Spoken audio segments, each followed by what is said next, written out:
ya tiene una secuencia. Hay sitio por aquí, por favor, doctora. ¿Sí? Esta temática que ya tiene una solución de continuidad en IGACAL, como de alguna manera, doctores, es lo aconsejable. Hay algunos doctores que van siguiendo esa línea, es decir, se ha hablado de solamente sesiones de precedente vinculante o solamente sesiones referidas a jurisprudencia constitucional en general. Y ahora lo que vamos a analizar, doctores, el propósito de esta diplomatura es poner una veintena, ¿sí? Una veintena de sentencias paradigmáticas, de aquellas sentencias que, más allá si se trate o no de precedentes vinculantes, si se trata o no de sentencias normativas, sean doctores aquella jurisprudencia que nos permita, ¿no? Sea aquella jurisprudencia que nos permita, doctores, conocer aquellos casos que han marcado, han tenido un énfasis importante, han tenido una connotación de carácter nacional, han marcado hitos, han cambiado de alguna manera digamos, doctores, el status quo normativo. Y entonces hay, como les digo, aparecía en el prospecto y ahora tienen ustedes en la programación una veintena de sentencias al respecto. Bien, entonces, doctores, vamos a comenzar el trabajo del día de hoy. Vamos a comenzar justamente, doctores, con este desarrollo, ¿sí? Vamos a ver. ¿Ya? Lo primero que quisiéramos, doctores, lo primero que quisiéramos distinguir, ¿sí? Lo primero que quisiéramos distinguir, doctores, es el tema referente a la tipología de las sentencias que corresponden. ¿De acuerdo, doctores? Es lo primero. ¿Ya?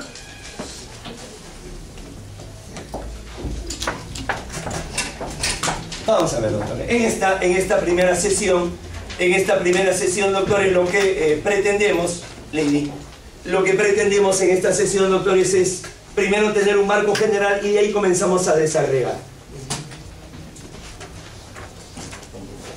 Bien, entonces vamos, doctores, a esta primera parte. Atención entonces, por favor, acá, doctores.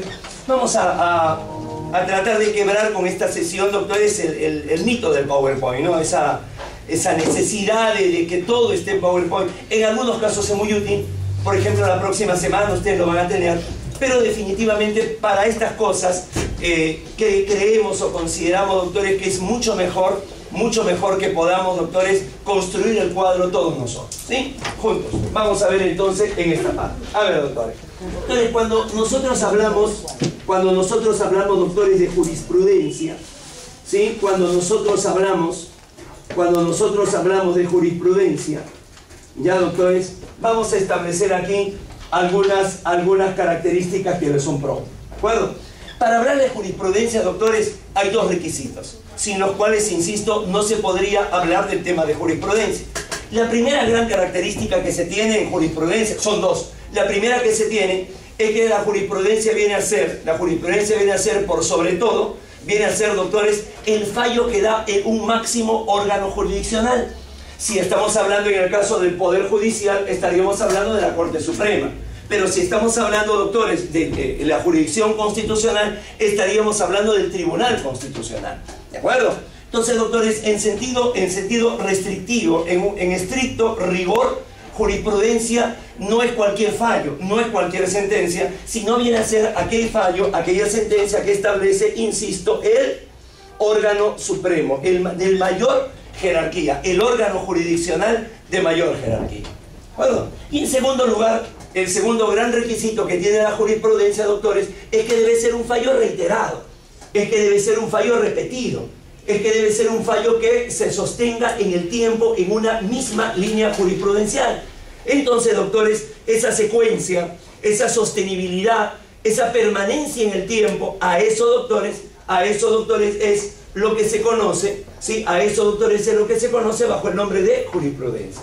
Como ustedes pueden apreciar, doctores, este concepto de jurisprudencia encaja exactamente en la jurisprudencia de la Corte Suprema, pero no encaja en toda la jurisprudencia del Tribunal Constitucional. ¿Por qué, doctores? Porque los precedentes vinculantes no son fallos reiterados.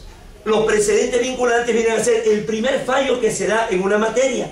Y ese fallo va a quedar como plantilla, va a quedar como modelo, va a quedar como molde para el desarrollo futuro de otros casos. Entonces no hay esta reiteración, no hay esta repetición. ¿Por qué? Porque se trata, señores, de precedente vinculante. Y atención, el precedente vinculante, más que ser, doctores, una jurisprudencia, es una regla jurídica. Más que ser una jurisprudencia, doctores, más que ser una jurisprudencia, ¿se trata de qué? Más que ser una jurisprudencia, doctores, se trata principalmente, doctores, de una norma jurídica. Por eso es que a la primera ya comienza a tener rigor. Distinta a la jurisprudencia tradicional. Bueno, doctores, distinta a la jurisprudencia tradicional. Entonces, miren ustedes esta característica tan importante que tenemos a través de estos puntos que estamos señalando. Entonces, ya de por sí ahí, cuando nosotros hablamos de la jurisprudencia del Tribunal Constitucional, ya estamos, el primer síntoma que tenemos es que no se trata, doctores, de una jurisprudencia característica, no se trata de una jurisprudencia de siempre, ¿de acuerdo? Se trata de una jurisprudencia muy especial. ¿Por qué? Porque, doctores, no siempre el Tribunal Constitucional, cuando ve un fallo, se convierte en jurisprudencia. A veces se convierte en norma, a veces se convierte en regla jurídica. Entonces deja de ser un mero órgano jurisdiccional para convertirse también en un órgano legislador, para convertirse en un legislador positivo. Y es allí, doctores, donde lo primero que debemos saber, más allá de los casos paradigmáticos, es muy bien. ¿Y este caso qué cosa es? ¿Es un precedente vinculante? ¿Es una jurisprudencia constitucional relevante? ¿O es una sentencia normativa? Entonces, doctores, allí viene, doctores, los tres tipos de jurisprudencia del Tribunal Constitucional que debemos, doctores, entender. ¿Correcto? Son tres tipos. Insisto, el primero, doctores, que es el que todos conocemos, que de alguna manera está en boga, son los llamados precedentes vinculantes. Doctores, los precedentes vinculantes, recordemos, los precedentes vinculantes no tienen, doctores, fundamento constitucional. La Constitución de 1993, ni por asomo, doctores, la Constitución del 93, ¿de acuerdo? Ni por asomo, la Constitución del 93 menciona algo relativo a los precedentes vinculantes. Los precedentes vinculantes van a encontrar, doctores, fundamento en el Código Procesal Constitucional. Y ni siquiera lo van a encontrar en su articulado regular, sino va a estar en el artículo 7º del título preliminar, donde de una manera muy superficial, donde de una manera muy tenue, como se suelen, doctores, como se suelen regular, ¿no? Como se suelen regular los artículos del título preliminar, de una manera, doctores, muy genérica nada más, define lo que es el precedente vinculante y prácticamente deja todo para el desarrollo del Tribunal Constitucional. Esto no es del todo, doctores, esto no es del todo acertado, porque si es, doctores, el Tribunal Constitucional el que va a aplicar los precedentes vinculantes, mal haría el Tribunal Constitucional en ello mismo regulárselo. La regulación debiera estar en alguna otra norma ajena al tribunal para que funcione de una especie de valla, de una especie de límite o de una especie de control.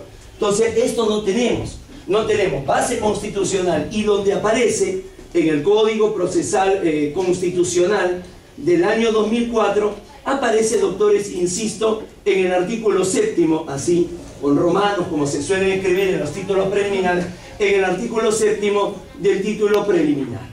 ¿Correcto? Entonces, doctores, estos son los precedentes vinculantes.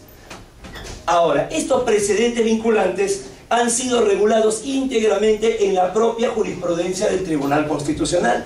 Entonces, doctores, tenemos la sentencia Municipalidad Distrital de Lurín.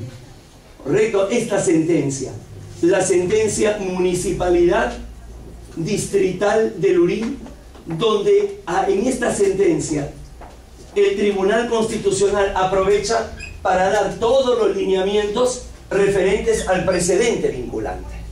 Perdón, sentencia Municipalidad Distrital de Lurín. donde el Tribunal Constitucional desarrolla lo que no desarrolla el Código Procesal Constitucional. ¿De acuerdo? Doctores, a partir de esta clase y en adelante, hay que acostumbrarse